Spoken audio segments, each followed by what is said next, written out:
Praise the Lord! Amen. Pwede ba natin batiin yung ating mga katabi? Kasi ako'y nagagalak, nandito ka. Amen. Hallelujah. Nagagalak ako sa familiar faces. Amen. Napakabuti ng ating Panginoon. Full house tayo. Praise the Lord. Actually, hindi pa full house. Marami tayong namimiss na mga ibang kapatiran. Pero praise the Lord pa rin. Marami pa rin mga vacant seats. Pagka full house tayo, ilan ba ang capacity ng mga 70 ba o 80 ang capacity ng church natin? Pagka nag-100 na tayo, hahanap na tayo ng malilipatan. Hallelujah! Praise the Lord! Hallelujah! Napakabuti po ng Panginoon. Sino pong excited? Sinong excited? Nakikita mo ba yung katabi mo kung nakangiti ba siya? Excited ba siya? Excited? Yung mga nagagandahan at naggagwapuhang mga kapatiran sa Panginoon. Amen. Napakabuti po ng Panginoon. Hallelujah. Alam niyo, we are enjoying, hindi naman enjoying, nakatulog ako ng mahimbing. Actually, madaling araw na ako kasi nakatulog. Wala po tayong, ilang gabi din po, sino yung mga ilang gabi hindi nakakatulog? Dahil sa mga bombings, ako, kailan ba yun yung gabi na Tuesday ba yun? Yung hindi talaga ako nakatulog ng from 12 to 6, sabing ganon, mag-abang kayo, parang ganon, di ba? So talaga namang binantayan ko din. Kasi hindi sa kasi I was, yun nga, nagpipray tayo, nag-intercede tayo. So, bawat kalabog pinapakaramdaman ko. So, nagising na lang ako ng kinabukasan, ang dami ko ng missed calls sa, kumbaga, broken yung sleep ko ng morning, hanggang alas 12 pasado na ako nakagising na yung totoong gising. Ang dami ko na palang missed calls, marami nang nangyayari sa paligid, pero nakatulog ako. So, alam niyo, nakaka-bless si Lord na kahapon ay tahimik and nakatawid po tayo sa Saudi biglaan. Sabi ko, Lord, bigyan mo ako ng reason, tatawid ako Wednesday or Thursday man lang bago ako pumasok. So, ay may kapatiran po tayo na hospital and kailangan po nating bisitahin, tumawid. Special hospital ministry kahapon, pinasyalan po namin si Albert at nakasama ko po si Sister Leonor. Praise the Lord, and alam niyo yun, basta usapang mga kapatirang nasa hospital, alam niyo yung heart kasi ng heartbeat ng JSSGO is hospital ministry. Kaya kapag kahit sino yan, kapag nag-message, please pray for these people, pray. Kahit hindi ko kakilala, I'm praying for these people. Kasi yun ang ministry ng church natin, heartbeat natin yung mga nasa hospital.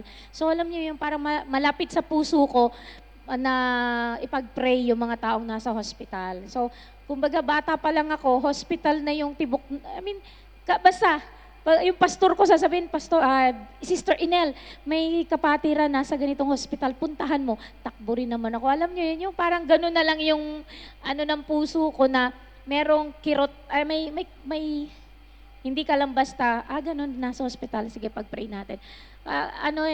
May ginagawa tayo. So, ganun tayo attached sa hospital. May mga times hindi ko kakilala, please visit this person in the hospital. Hindi pa hospital visitation time or day natin. Pumupunta din ako basta may opportunity. Ganun po tayo hindi lang tayo nagpe-preach ng bagay, gagawin natin ito. Amen po ba? Amen! Hallelujah! Praise the Lord! And this period is a Passover celebration po ng mga Jewish. And tayo naman po katatapos ng Holy Week. When in fact, last Sunday is the sunrise, meron pong tinatawag na sunrise fellowship or church sa NEC kung saan yung lahat ng congregation, mapa-English, Telugu, Arabic, Korean, ano pa ba yung mga, iba't ibang mga languages sa NEC, nag-gather sila as one, and then may sunrise worship every Easter Sunday yon. Every year po yon. So, nakakadalo po ako doon. Kahit walang imbitasyon sa akin, alam ko na yon. Basta 5:30, yun ang start. Kaya, lagi po akong pumupunta doon kasi lagi po naming nakabakasyon kami as a school. Bakasyon po kami during those periods. So, ang sarap ng pakiramdam na talagang nag-worship kami. And nakakatuwa sa madaming panahon, solemn lang po yung mga worship doon. Pero this year, Filipino congregation na nag-lead at talaga namang maganda yung mga, big sabihin yung mga worship na talaga ng yung mapapa-worship ka ng hindi ka, hindi ka limitado or hindi siya yung parang hymnal na parang yung, tawag dito, yung suppressed ka. Pero yung worship nung nakaraan, talaga nang I felt that it was really singing at the top of your lungs at nag-worship ka sa Panginoon in the midst of chaos dito, in the midst of war. Alam mo na makakapuri ka pa rin sa Panginoon because God allowed us to gather and worship in one voice. So, very powerful po yung worship nung Sunday. Ewan ko dun sa mga kasama ko, naramdaman niyo po ba yun? Naisama ko po ang hospital team natin sa hospital kasi nung Sabado, sabi ko sama-sama tayong pumunta sa Sunday. Sumama naman po sila and we enjoy the presence of the Lord at ang ganda rin po ng mensahe ng Panginoon. Amen. So let us bow our heads and let us just allow the Holy Spirit to move in our midst. Hindi po ako ang tagapagturo, ako lamang po ang mensahera, tagabigay ng message. Heavenly Father, salamat sa oras na to, Panginoon. Lord, apart from you, we are nothing, O God, and we can do nothing, O God. Hallelujah. Hallelujah, Jesus. We ask that you apply the precious blood of Jesus in our midst, Lord. Even sa aking pagtuturo, Panginoon. Lord, itago mo ako sa iyong likuran, Panginoon. Gamitin mo lamang po ako bilang yung mouthpiece, Panginoon, so that I can relay, Lord, share, O God, yung message mo, Panginoon. Give me the clarity, Lord God, the articulation, O Lord God, so that maibahagi ko, Lord, na maliwanag. And Lord, ihanda mo at i-anoint mo ang puso ng bawat isa na naririto. They will not just be physically present, but Lord, they are heart, mind, soul, and spirit, Lord God. Lord, ready to receive, O God, your message today, O Lord God. And Father, Lord, marami pong salamat sa dakilang pag-ibig mo sa aming lahat, Panginoon. Na binigyan mo kami ng opportunity, Lord, to join, to attend, Lord God, a gathering and to gather together without any restrictions, O God. We thank you, Lord God, that there is freedom of worship in this part of the globe. Thank you, Jesus. Lord God, na kami po sama-sama, Lord God, ay nakakapag-express ng aming pagpupuri, Lord, ng aming panalangin sa iyo, Panginoon. And ginagamit mo kami dito sa lugar na to bilang, Lord God, isang pumapailan lang, Panginoon, na mabangong insenso sa iyong harapan, Lord God. Lord, marami pong salamat, Panginoon, that you are using our church as one of the light, O God, that let this area, this region, Panginoon. Marami pong salamat, Panginoon, sa oras pong ito. And Lord God, ibinabalik po namin lahat ng papuri, paggalang at pagsamba sa matamis na pangalan ng aming Panginoong Hesukristo. Amen! Amen! Palakpakan po natin ang Panginoon. Hallelujah! This topic is very important. This topic is, kumbaga, we have to take it seriously and bantayan nyo yung katabi ninyo na hindi makatulog at hindi lumilipad ang kanyang utak at yung mga telepono. Ang telepono po natin, kung hindi naman po natin gagamitin para sa pagte-take note or total, nandyan naman, may PPT na tayo, spoiled na kayo, may PPT na. So, those phones are to be kept away, to set aside yung mga telepono nyo, itabi ninyo. Huwag po kayong makikichat habang nakikinig sa salita ng Panginoon. Huwag po tayong isang tabi natin kung ano man may mga tawag dyan. I-separate, i-set aside natin kasi napaka-importante. Huwag po tayong ma-distract lalo na sa mensahe po ng Panginoon. Kasi kapag napakinggan mo to at naintindihan mo, magiging seryoso ka sa Panginoon. Kung hindi mo naintindihan, kahit na anong preaching ko, hindi siya magre-register sa'yo. Kaya po, pakiusap lang po na put your phone on distraction po kasi telepono i-silent nyo po yan. At kung maaari, wag nyo na munang papansinin yan. Amen. Hallelujah. This is your moment, precious time with the Lord. Maiksi lamang po, minsan 2 hours lang po ito. Kaya po, ibigay nyo na yung todo-todo ninyong attention, full attention nyo sa Panginoon. Amen po ba? Kasi napaka-importante nito. Bless na bless ako, hindi ko alam kung paano ko iba yung nare-receive ko, tapos iba yung paano ko i-share. So, gusto ko na maibahagi ko according to yung na-receive ko din sa Panginoon. So, last week, si Ate Isa lang nagturo. The power, ang topic niya is power to go and advance. Ayan. So, i-connect lang din po natin yung message po ngayon.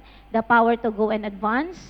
And ito po, i-remind ko lang po sa inyo, pwede din natin every or once a month, i-awitin natin yung ating battle cry para hindi natin nakakalimutan. Ito po yung battle cry natin na naging daan na tinutulungan tayo para sa mga araw-araw na pangyayari ng buhay natin. Kumbaga, binigay ang battle cry sa atin ni Lord. Hindi natin alam, magkakagyera pala ng February 28. Hello? May gyera na ng October 7 pa. Pero yung tayo ay nasa gitna at hindi tayo makalabas. Alam niyo yun, naiintindihan niyo yung feeling na nandito tayo sa isang island at hindi tayo makalabas. Pero binigyan tayo ng powerful battle cry. Basahin po natin ang ating battle cry. In Christ Jesus, I watch and pray to walk in strength and truth each day. My faith stands firm, my heart is fixed. I rise in peace with God's power in 2026. Hallelujah! Praise the Lord. Napaka-powerful po ng battle cry natin. Kailangan kang wag natutulog-tulog. You are watching and praying. Kaya nga nung sabi ko sa inyo, 12 to 6, I'm watching and praying.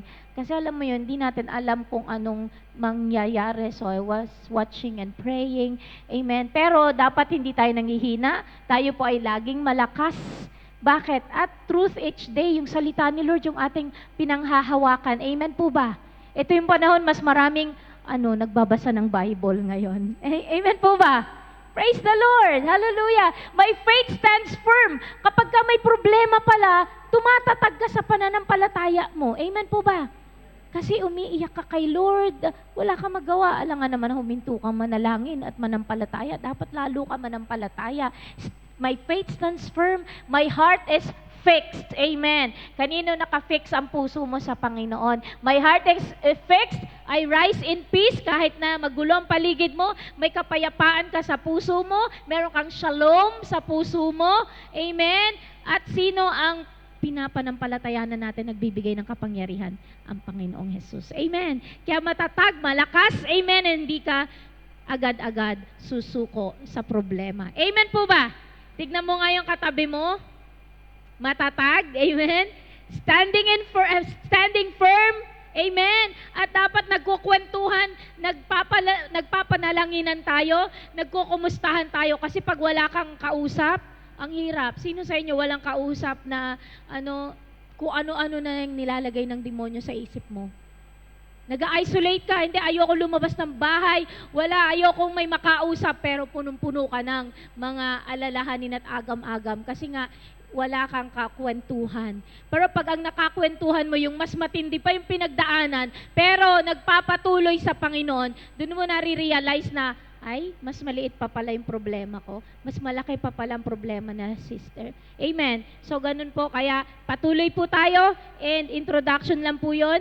Netong nais ko pong i-share sa inyo na Jesus is ang pinakadahilan ng ating pong, kumbaga bakit may Passover lamb, si Jesus Christ po yung dahilan. Basahin po natin, meron po tayong parang, bawat chapter sa Bible, meron pong sino si Jesus. Pero mahaba po kasi ito, 66 books po. So kinuha ko lang yung buong 5 lang po kasi yung number 2 ang kailangan natin. So, Jesus is in the Bible. God has promised that He will never leave us nor forsake us. And in Christ Jesus, He has revealed His faithfulness to us from the beginning of time. So, sa Genesis, Jesus is the ram at Abraham's altar. He is the seed of the woman. So, sa Book of Genesis, kung babasahin niyo po, siya po yung, kumbaga, nung si Abraham ay mag-offering ng kanyang anak na si Isaac, nakita ni Lord ang faithfulness niya. Nag-provide si Lord ng isang ram na nasabit ang kanyang sungay sa thorn, sa bushes, and then yun yung in-offering instead of si Isaac. And then sa Genesis then chapter 3, he is the seed of the woman. Kasi sabi ni Lord sa chapter 3 na kumbaga, kalimutan ko na, saan na ba yung aking Bible?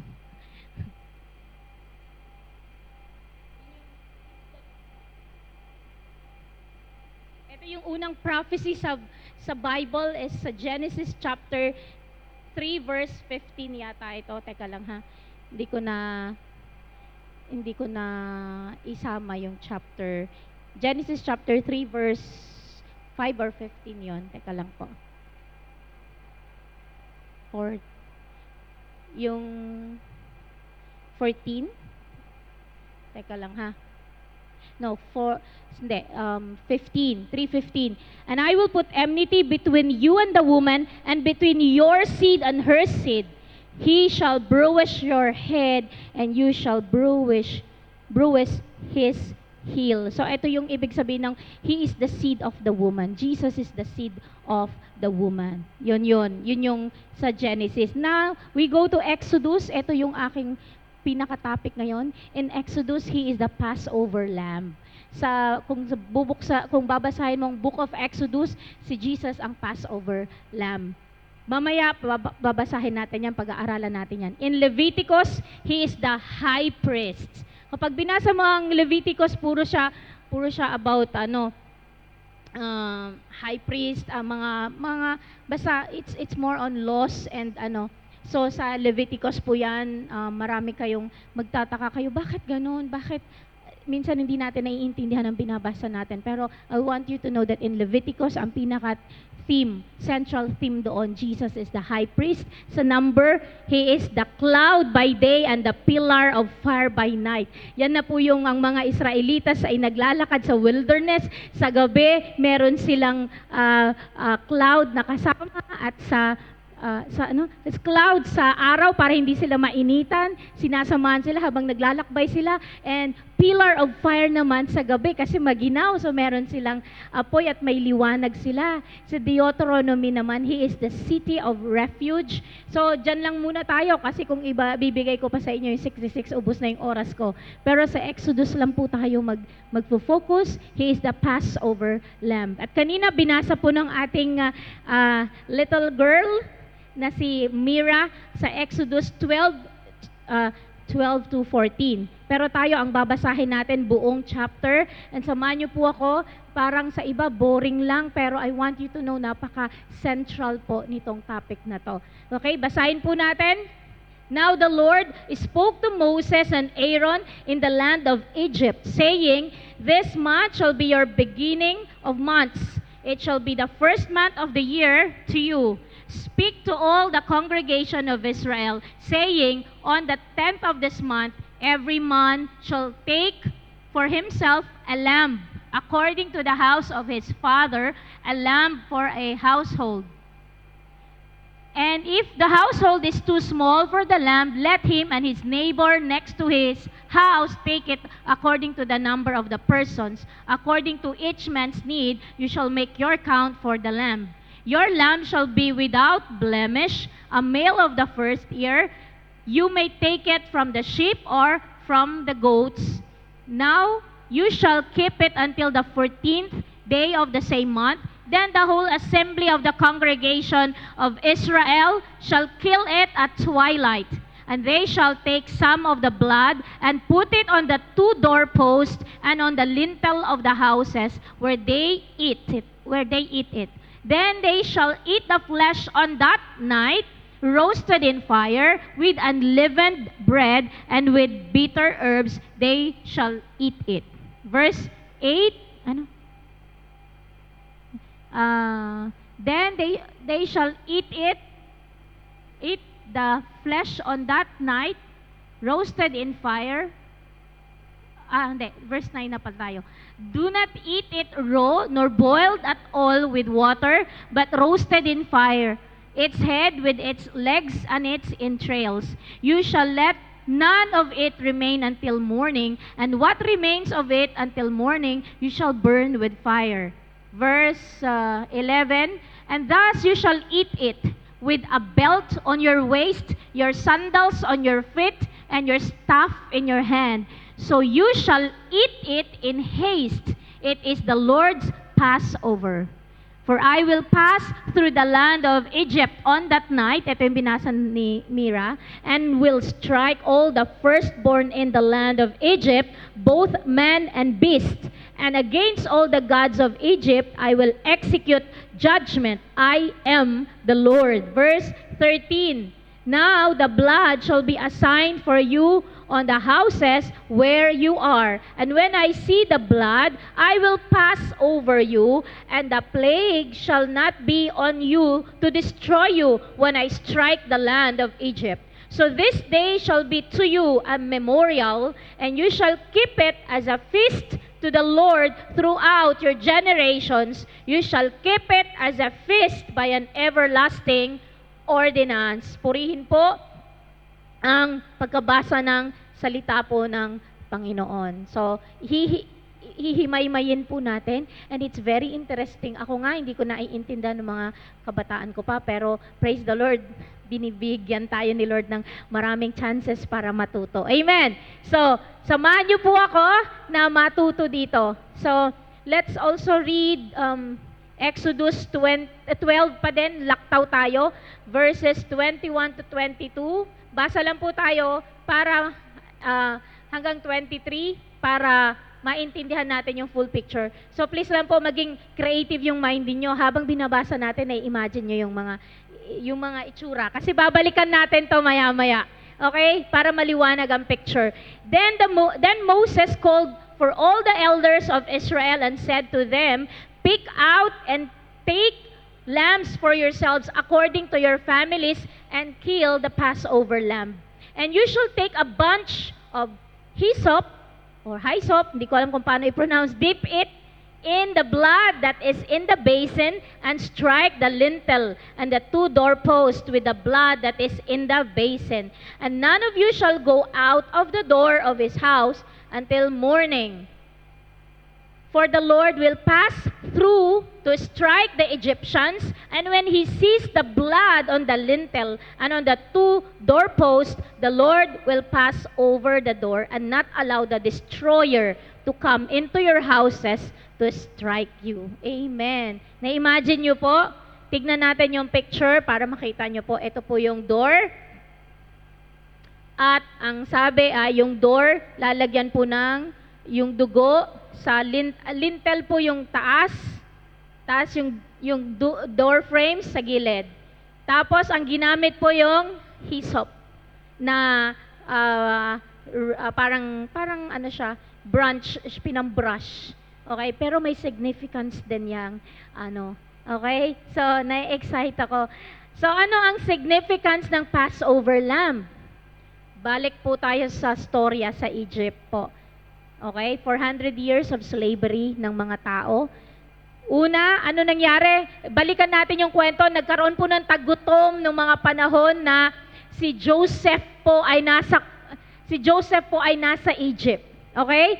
Si Joseph na nasa nanaginip pa muna ang Pharaoh. Noong nanaginip ang Pharaoh, walang maka-interpret, at sabi nung isang baker at saka isang ang tawag dito cupbearer. Yung baker na naginip, kasama na sa kulungan ni Joseph, 'di ba? Yung baker na naginip, yung cupbearer na naginip. Parehas ininterpret ni Joseph.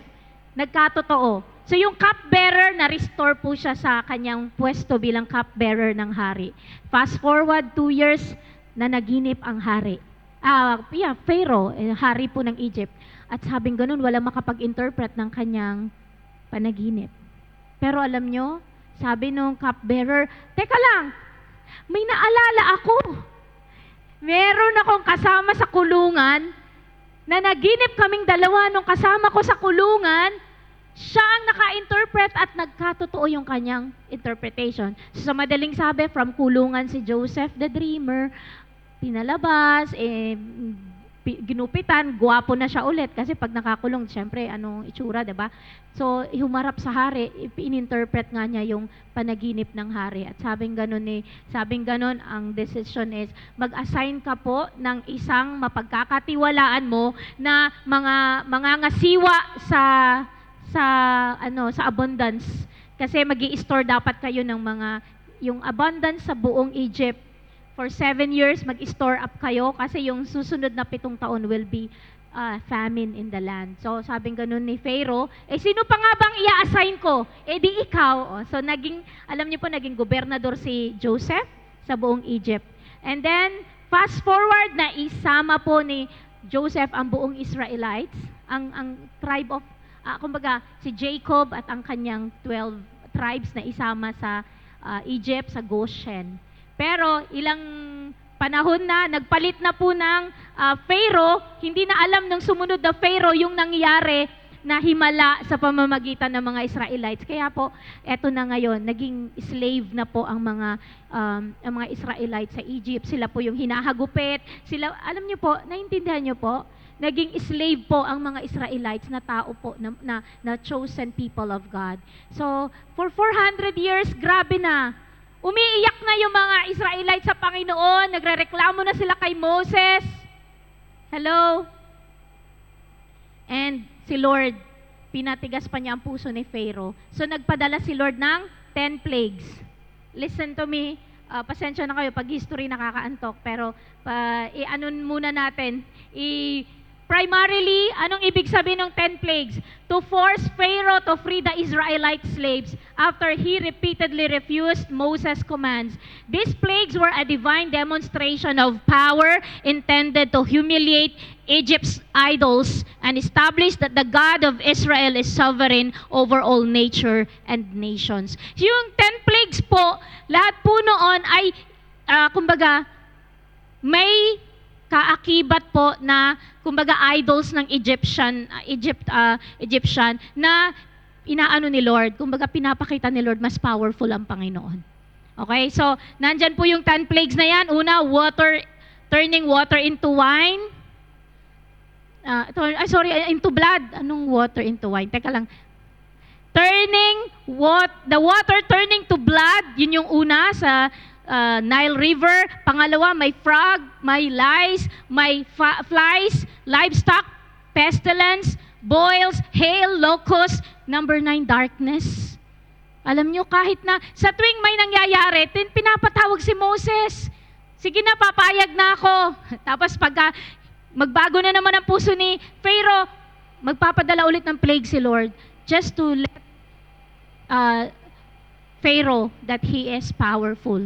Amen. So number 9 is darkness.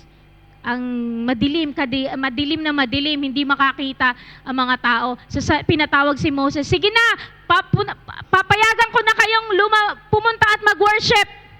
Pero, sabi niya, iwanan ang mga livestocks. At sabi ni Moses, how could we worship? Hindi namin alam kung alin sa mga livestock namin ang i-offering namin. Pag nandun na kami, saka kami mag-offering. No, gusto namin lumabas at mag-worship kasama lahat. Sabing ganun. Hindi ulit pumayag ang Pharaoh. Kaya eto na, may Passover lamb muna bago ang plague number 10, the death of firstborn children. Bakit? Para makita na kapag nag-Passover sila, kumain sila ng Passover lamb, then yung blood of this Passover lamb ilagay sa doorpost, anong mangyayari? Lalampasan ng angel of death yung mga door na may Passover, may blood. Okay? Pharaoh's heart has no mercy. So finally, God sent the 10th and last plague, the death of firstborn children. Yahweh provides a way to escape His judgment. Yahweh tells Moses that anyone who listens to his warning and obeys him by sacrificing a sheep or goat and putting the blood on the doorpost of their houses will be spared. So ang utos ni Lord kay Moses, sabihan ng mga leaders, sa pamilya, lagyan ng blood yung doorpost. Okay? Nakita nyo yung picture kanina. So, he instructs each family to bring all their household members and livestock into the house to avoid the coming judgment.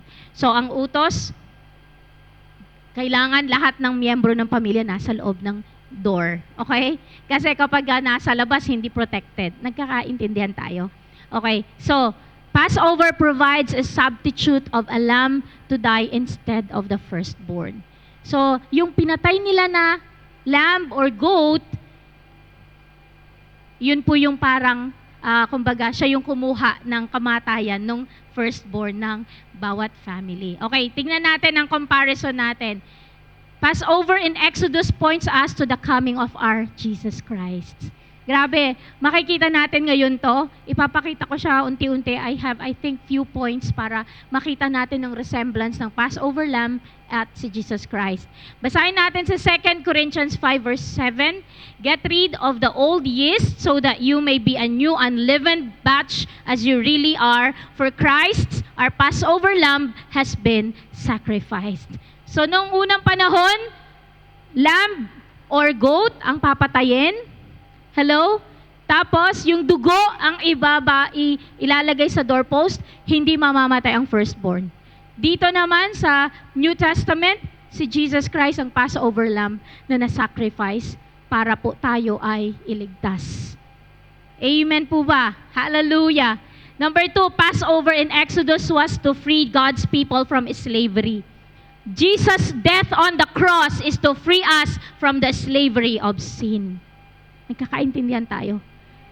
Kung ang Israelites, slave sila sa Egypt, gustong-gusto nila makalaya, pero hindi sila makalaya. Hello? Pero si Lord gumawa ng paraan. Pero tayo ngayon, we are slave to sin. Makasalanan po tayo. Hindi tayo makakalaya sa kasalanan natin kung hindi ang Panginoong Jesucristo mamatay sa krus ng Kalbaryo para ikaw at ako ay palayain. Amen po ba? Hallelujah! Number 3, without blemish. Anong ibig sabihin ng without blemish? Sa Exodus 12 verse 5, anong sabi doon?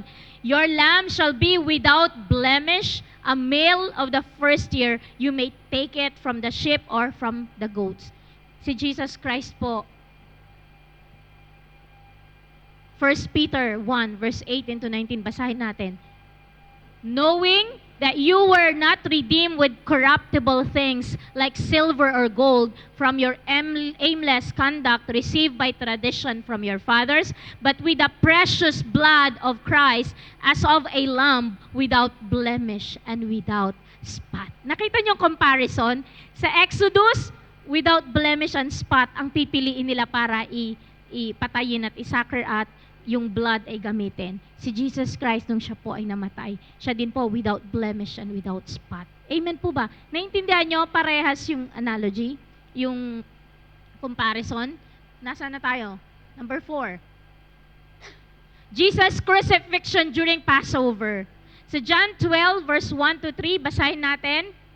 Basahin nyo po at ako'y inom.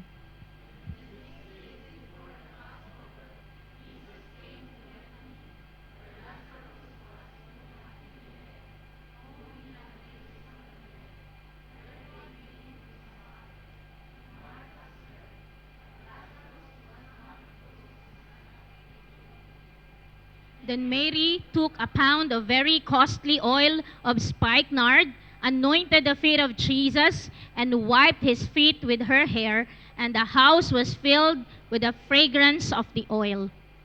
Makinig muna kayo.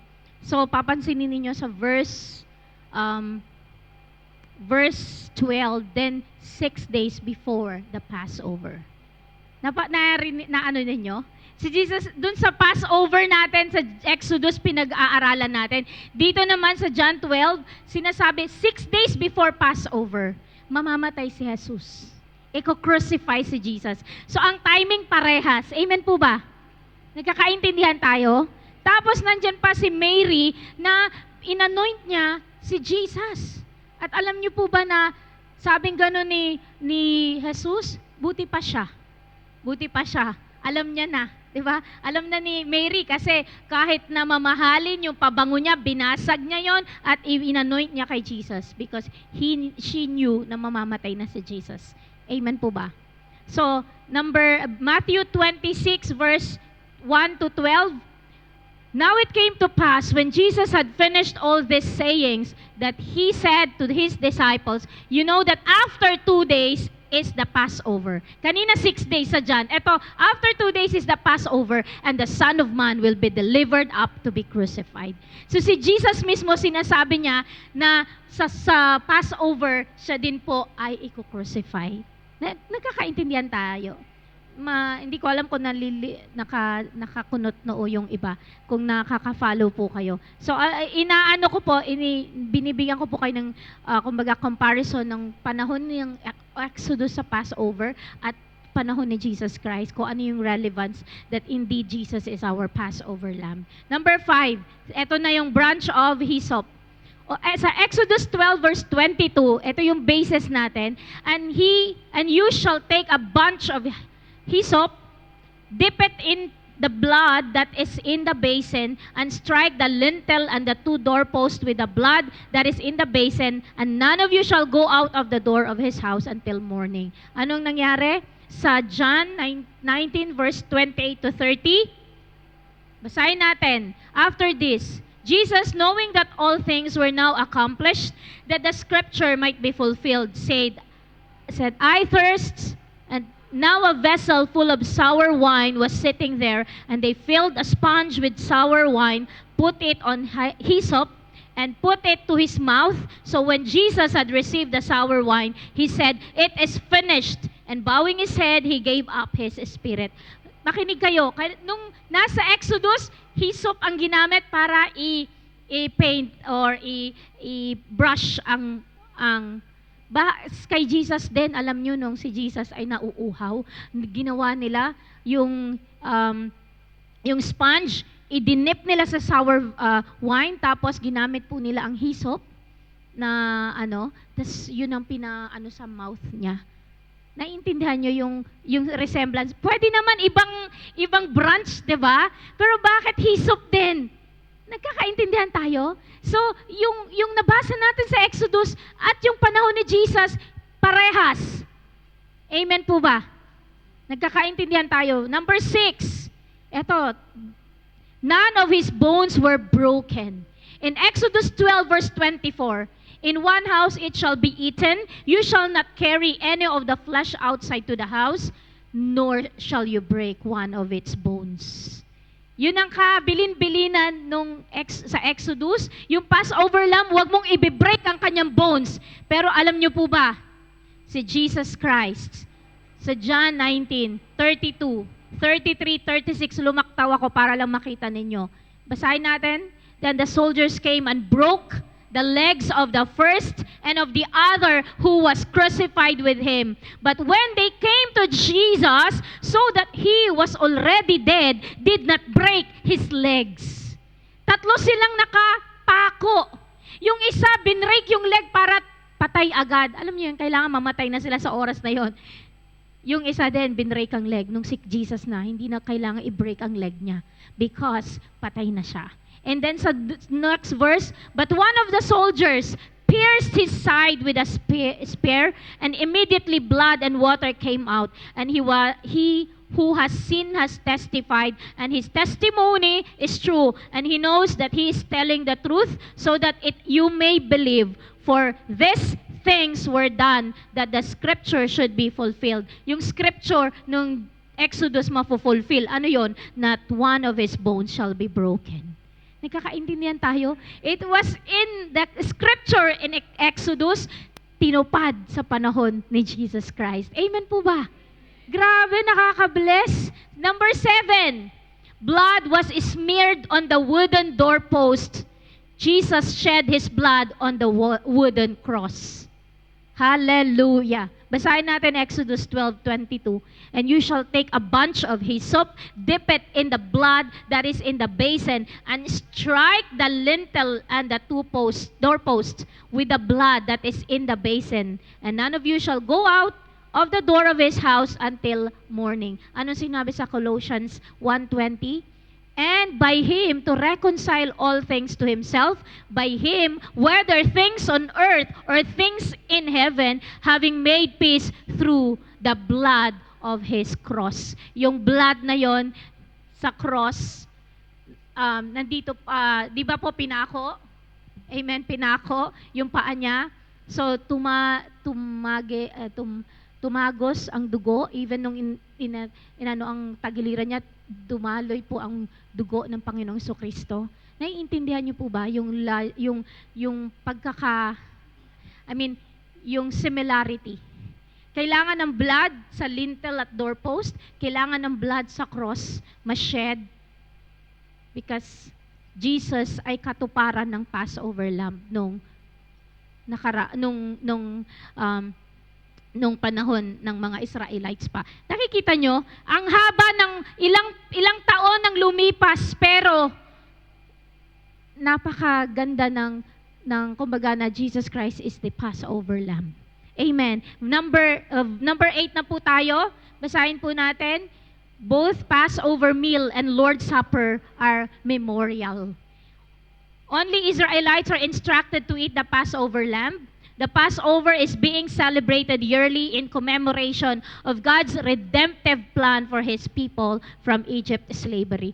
Kaya nga taon-taon meron silang Passover na celebration kasi dito sila pinalaya ng Panginoon mula sa slavery. Amen. So tayo din po yearly sineselebrate natin ang Holy Week dahil naalala natin ang pagkapako ng Panginoong Jesucristo at ang kanyang resurrection. Amen po ba? In our times today, only those who accepted Jesus Christ with all their hearts are to take the communion in remembrance of Jesus' sacrifice. Kaya pag nagpapa-communion po ako, sabi ko, pag naiintindihan niyo po ito, mag-communion kayo. Kapag hindi niyo pa naiintindihan, you are excused. Kasi hindi po pwede na nag-take kayo ng communion pero hindi nyo naiintindihan kung gaano ka-importante. Bakit tayo nagko-communion every first Friday? Kasi iniintindi po natin na Jesus is the Passover Lamb. Na kung hindi dahil sa Panginoong Jesucristo, tayo pa rin ay makasalanan, tayo pa rin ay lugmok at papunta na tayo sa impyerno. Pero salamat sa buhay ng ating Panginoong Jesucristo na ikaw at ako ay tinubos po niya. Kaya po pagka nagko-communion tayo, naaalala po natin yung sakripisyo ng Panginoon. Amen. Kapag memorial po siya, sa Jewish memorial po, sineselebrate talaga nila yung Passover na yon. Kine-commemorate nila yung Exodus chapter 12. Tayo naman po, naaalala po natin ang ginawa ng Panginoong Jesucristo. Amen po ba? Passover is the great story of salvation. Passover lamb's blood on lintel and doorposts saved the Israelites firstborn from the plague of death. Jesus' blood on the wooden cross can save us from the judgment of our sins. Amen. Hallelujah. Praise the Lord. Nagkakaintindihan po ba tayo? Hallelujah. Praise you, Jesus.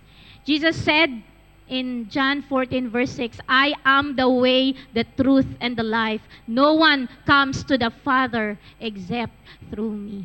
Wala na pong ibang daan, kapatid. There's no other way. There's only one way. Amen. At ang Panginoong Jesucristo po, siya po ang daan, ang katotohanan at ang buhay. So ano pang inaantay mo, kapatid? Sabi niya sa John 10 verse 9, I am the door. Anyone enters by me, he will be saved and will go in and out and find pasture. So alam niyo po ba, bakit door ang sa Exodus? Kasi it's a door between life and death.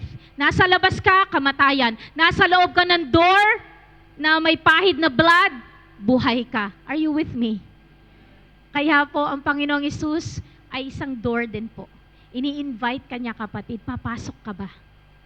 Papasok ka ba sa relasyon sa Panginoon? Hallelujah! O, purihin ka, Panginoon. Jesus is offering you life so you won't go to hell. He took the penalty of death so you will live. Tatanggapin mo ba ang Panginoon sa puso mo? Hallelujah! Hallelujah!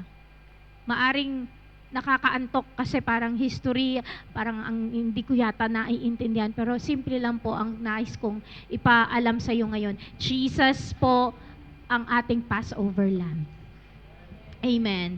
And ating alalahanin po sa panahong ito, salamat Panginoon, namatay ka sa krus ng Kalbaryo para sa aking kasalanan. Tumayo po tayong lahat sa presensya ng Panginoon. And kausapin po natin ang Panginoon. Hallelujah. Ang dami pang similarity, hindi ko na po binigay kasi gusto ko lamang po maintindihan natin. Hindi yung so much information kasi head knowledge lang po yon. Ang gusto ko yung puso mo, maramdaman mo na ang Panginoong Hesukristo, mahal na mahal ka niya. Hallelujah. Thank you, Jesus.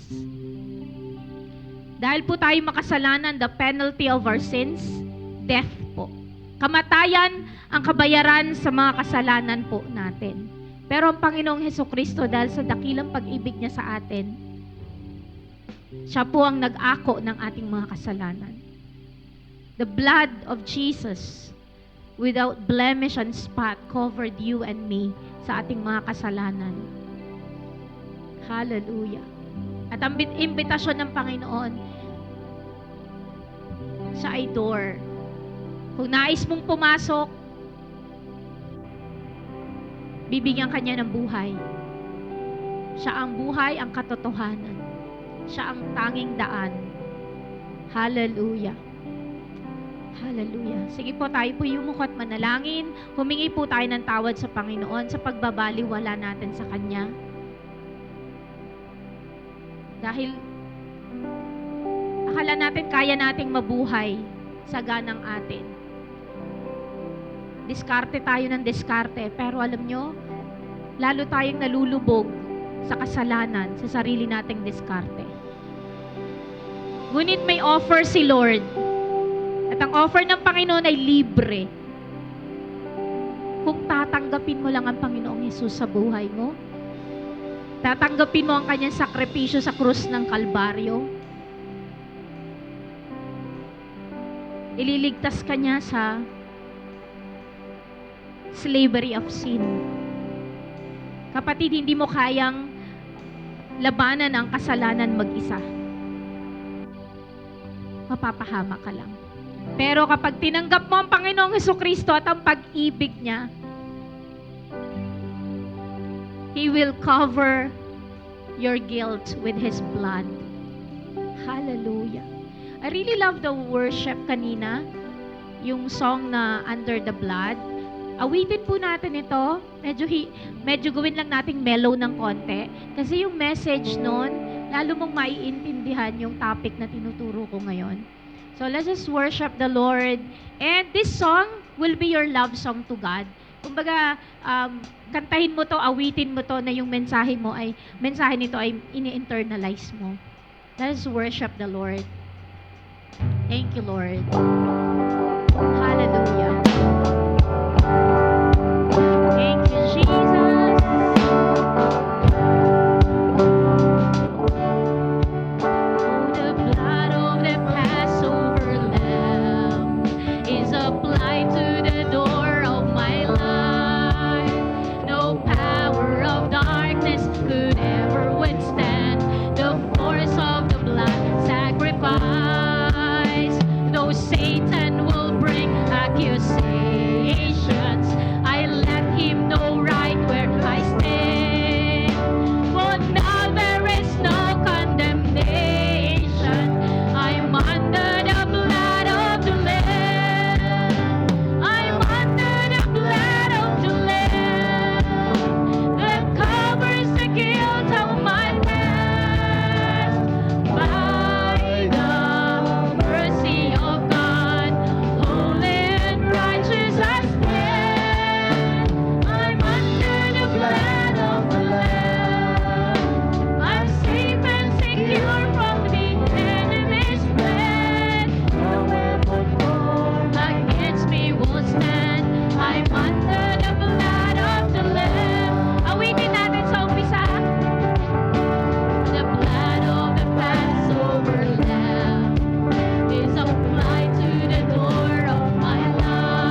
worship po natin siya from our hearts.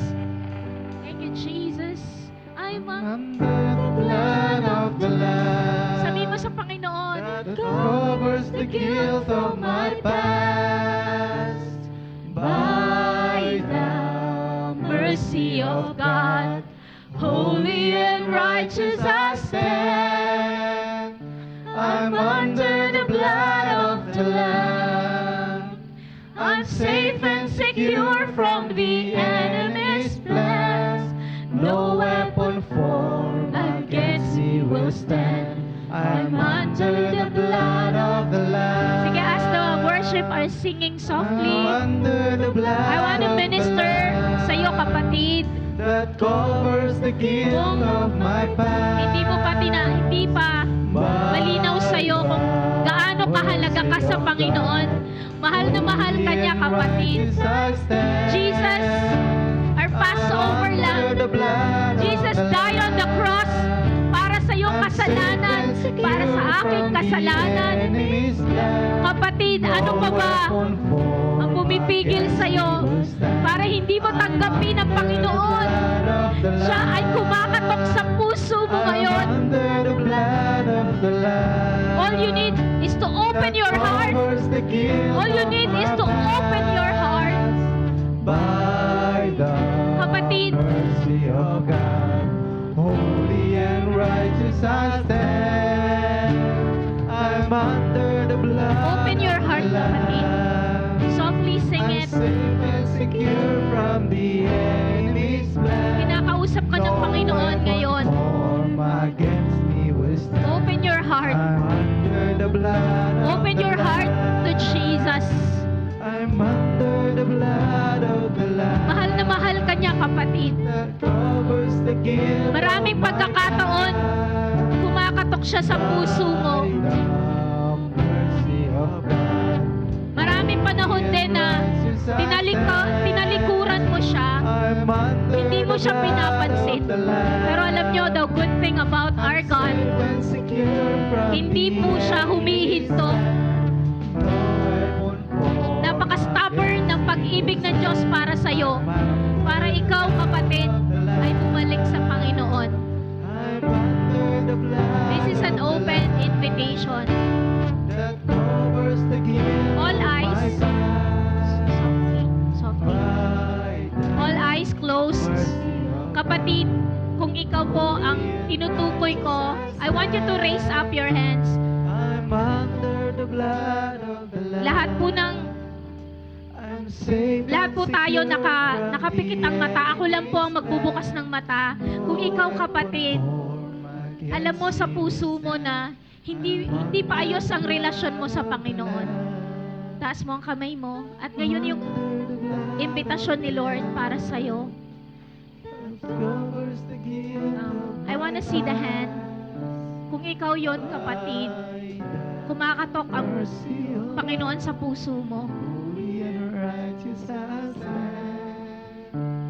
I'm under the blood of the Lamb. Sumunod ka sa maiksing panalangin ito. Safe and secure from the enemy's Panginoong plan. Jesus, No weapon formed against salamat me will stand. sa dakilang pag-ibig mo sa akin.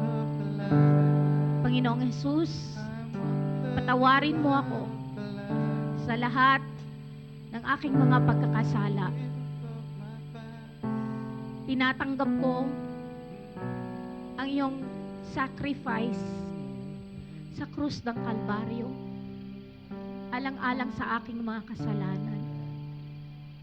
Panginoong Jesus, tinatanggap kita sa aking puso, sa aking buhay, bilang aking Diyos at sariling tagapagligtas.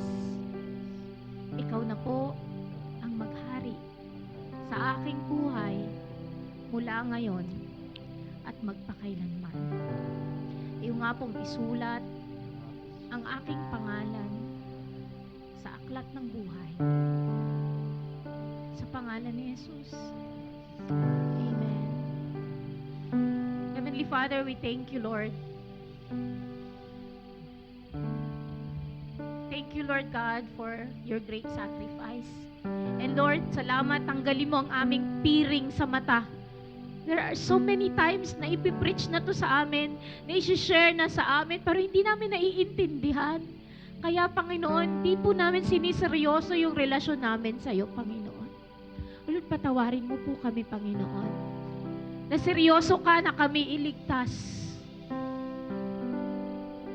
Pero kami, Panginoon, binabaliwala namin ang pag-ibig mo sa amin.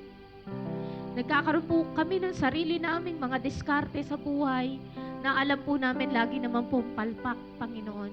Because no one can save us except you, Jesus, who died on the cross.